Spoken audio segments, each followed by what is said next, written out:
도그라스 윌라드의 하나님의 모략이라는 책에 예수의 제자 또는 학생이 되는 법, 제자가 되는 법이라는 챕터의 글을 읽어드리겠습니다. 우리가 해야 할 일, 제자도를 선택하게 하는 영혼의 상태가 명료해졌다면 이제 천국의 기쁨을 확실히 맞이하기 위해 우리가 취해야 할 실제적 단계를 고민해야 합니다.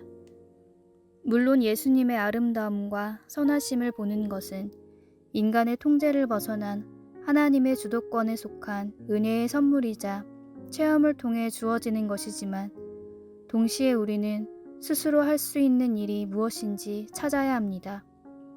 즉 타인의 역할이나 외부 요인에 의존하기보다 어떻게 하면 기쁨과 흥분 속에서 자신의 모든 소유를 다 팔아 지극히 값진 진주를 샀던 상인처럼 예수를 온전히 사모하며 그 최선의 길로 들어설 수 있을지를 깊이 갈망하고 준비하는 자세가 필요합니다.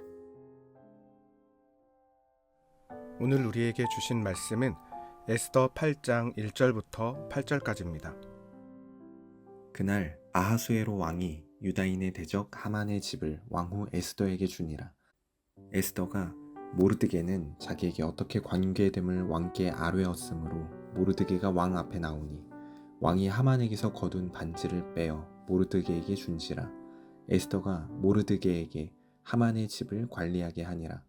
에스더가 다시 왕 앞에서 말씀하여 왕의 발 아래 엎드려 아각 사람 하만이 유다인을 해하려 한 악한 꾀를 제거하기를 울며 구하니 왕이 에스더를 향하여 금규를 내미는지라.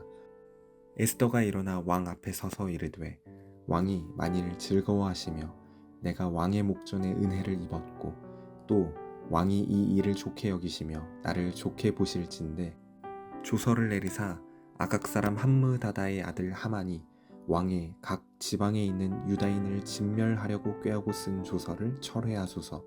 내가 어찌 내 민족이 화당함을 참아 보며 내 친척의 멸망함을 참아 보리이까 하니 아하수에로 왕이 왕후 에스더와 유다인 모르드게에게 이르되 하만이 유다인을 살해하려 함으로 나무에 매달렸고 내가 그 집을 에스더에게 주었으니 너희는 왕의 명의로 유다인에게 조서를 뜻대로 쓰고 왕의 반지로 인을 칠지어다.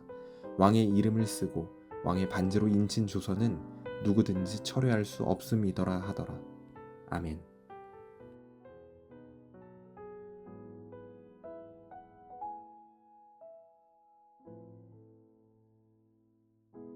왕과 하만을 초대한 두 번째 잔치에서 에스더는 하만이 모르드게와 유다 민족 전체를 죽이기 위한 계획을 세우고 있다는 것을 아하수에로에게 말했습니다. 하만이 그런 거대한 일을 계획하고 있다는 사실을 제대로 알지 못하고 하만의 요청을 수락했던 아하수에로는 화가 나서 잔치를 뛰쳐나왔습니다. 이제 모든 상황이 뒤집혔습니다.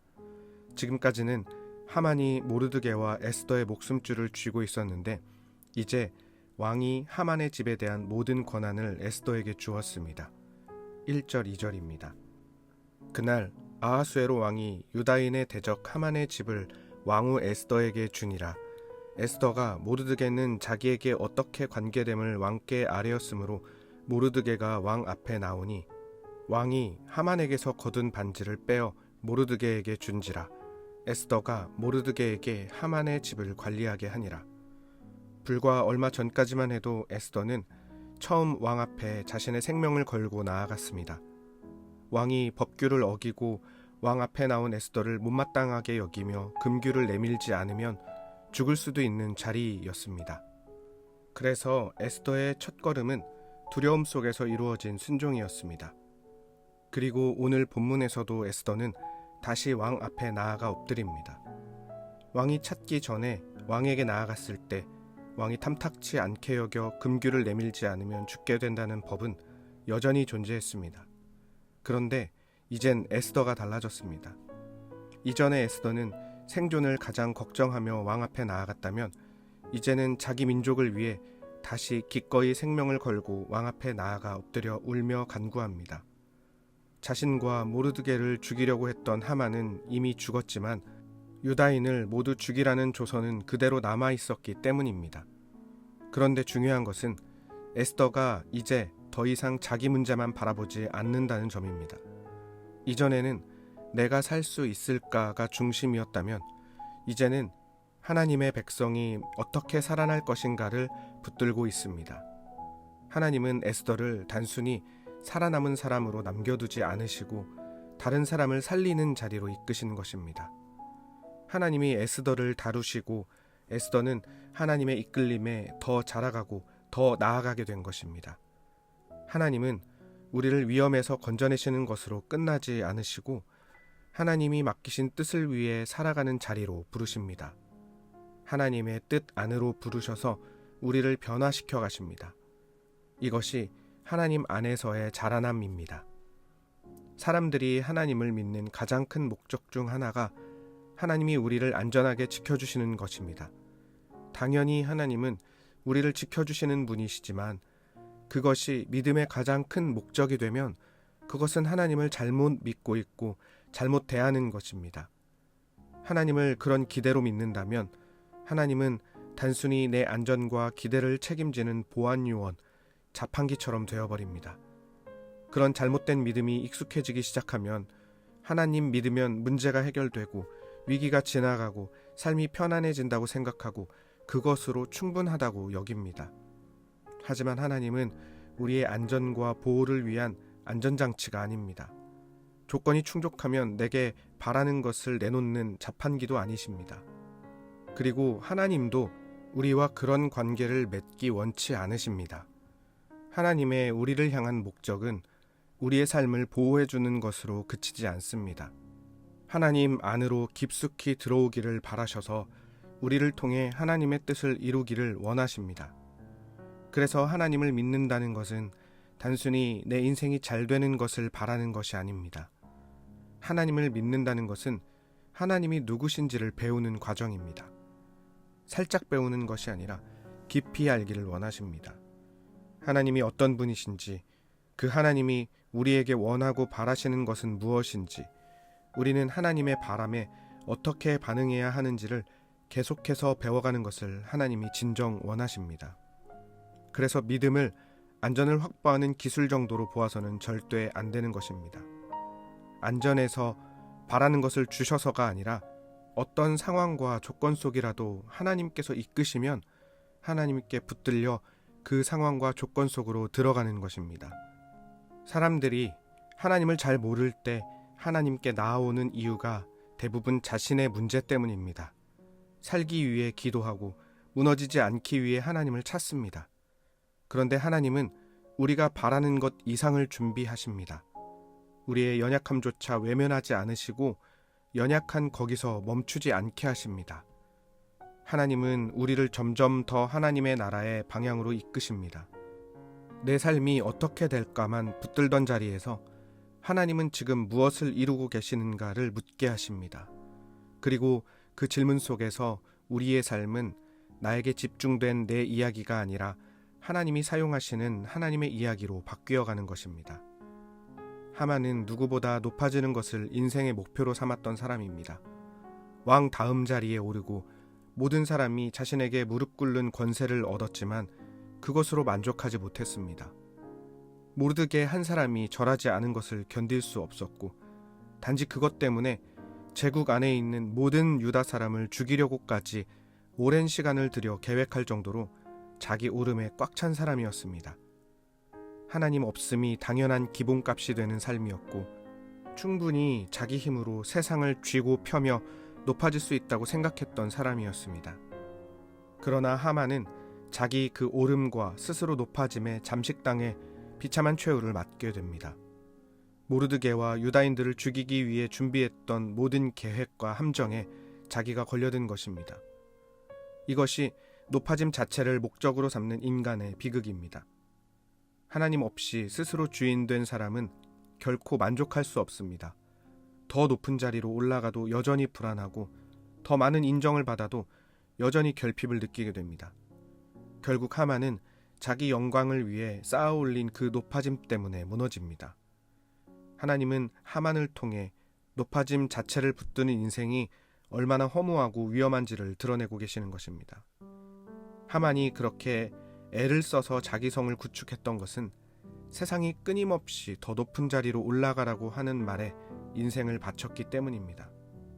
세상은 더 인정받고 더 영향력을 가지고 더 많은 사람 위에 서는 것을 성공이라고 이야기합니다.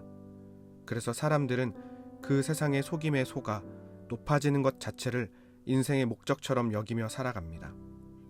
세상에서 보이는 것처럼 높은 자리에 오르면 안전할 것 같고 인정받을 것 같고 가치 있는 존재가 될 것이라고 믿습니다. 그러나 하나님은 높아짐 자체를 인생의 목적이라고 말하지 않습니다. 애초에 그런 것은 우리를 만드신 목적과는 전혀 상관없는 것이라고 말씀하십니다. 하나님은 세상과 다르게 하나님의 뜻 안으로 들어오는 자로 살아가라고 부르십니다. 그 자리가 세상에서 말하는 성공한 자리, 높아진 자리, 인정받고 안전한 자리가 아닌 것처럼 보이더라도 하나님 뜻 안으로 들어오라고 부르십니다. 하나님 뜻 안으로 향한 모르드게는 하만의 자리까지 올라가게 됩니다. 왕의 반지를 받고 왕 다음의 권세를 가진 자리에 세워집니다. 사람들은 그게 하나님을 잘 믿는 자들의 결과라고 말하고 나도 잘 따라서 높은 자리에 올라가야지 라며 부러워하지만 그 자리는 하나님을 따라서 얻게 된 결과가 아닙니다. 하나님이 그 자리에 쓰실 계획이 있기 때문에 모르드게를 그곳으로 보내신 것입니다. 모르드게도 하나님을 알았기 때문에 그 자리를 자기 성공의 완성처럼 사용하지 않았습니다. 여전히 유다 백성을 살리는 하나님의 뜻 안에서 걷고 있었습니다. 만약 모르드게가 세상적인 방식으로만 생각했다면 이제는 자기 안전과 자기 영광을 누리며 살아갈 수도 있었을 것입니다. 그러나 모르드게는 하나님께서 자신을 그 자리에 두신 이유가 무엇인지를 놓치지 않았습니다. 하만과 모르드게를 보면 스스로 자기 것을 채우려는 사람과 하나님께 이끌리는 사람에 대해 보게 됩니다. 그 결말이 어떤지를 비교하고 깨달을 수 있도록 분명하게 보여주십니다. 보고도 모른다고 말하는 것은 억지 부리는 것입니다. 우리는 먼저 알고 깨달은 자들입니다. 보여주신 대로 깨닫게 하신 대로 정직하게 하나님을 고백하며 하나님의 뜻 안으로 이끌리는 자들로 살아가면 되는 겁니다. 사랑하는 성도 여러분, 믿음은 내가 원하는 삶을 이루는 능력이 아니라 하나님의 뜻 안으로 들어가는 것입니다. 그래서 우리의 모든 목적은 우리가 만족할 만한 자기 만족이 되어서는 안 됩니다. 우리의 목적은 우리의 모든 상황과 자리를 하나님과 함께 하는 것입니다. 어떤 상황 속에서도 내가 바랬던 상황이나 두려운 상황이나 모두 상관없이 하나님께 맡겨진 삶을 살아가는 것입니다. 오늘도 그렇게 하나님의 완전한 이끄심에 깊이 더 들어가는 우리의 모든 삶의 걸음이 되시기를 바랍니다. 기도하겠습니다. 사랑의 하나님 아버지, 우리를 하나님을 아는 자들로 하나님의 뜻 안으로 불러주시니 감사합니다. 오늘도 그렇게 하나님께서 부르시는 그 음성에 순종하고 이끌려 주님께 온전히 드려지는 삶 살아가게 하여 주시옵소서. 주님만을 바라보며 살아계신 예수님의 이름으로 기도드립니다. 아멘. 하나님께서 오늘 하루도 우리에게 허락하셨습니다.